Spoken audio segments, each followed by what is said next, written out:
कंटक संगत जित हर रस पाया निर्जन नाम प्रगत राज उजरी वाला अंजवान काहे रे मन चित है उदम जहाँ हर हर जीव पर्या सैलपत हर मैं जस उपाय ताता रित आगे तरया मेरे माधो जी सत्संगत विजय सोतरया।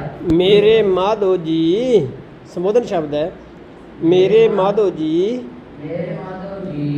सत्संगत विजय सोतरया गुर प्रसाद प्रणपत पाया सुखे काष्ट करया रहाओ जनन पिता लोक सत बनता कोई न किसकी तरया।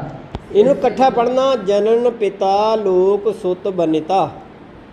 जन्म पिता लोक सुत बनिता कोई न किसकी तरया। शेष रजत संभाले ठाकुर काहे मन को भरया ऊडे ऊड अवैस कोसा पाशा बचरे सरया इन कमन फुलावे कमन चुकावे मन में सिमरन करया सब निदान दस अष्ट निदान ठाकुर कर करया जन नानक बल बल सर्वल जाइए एकांत न पारा करया।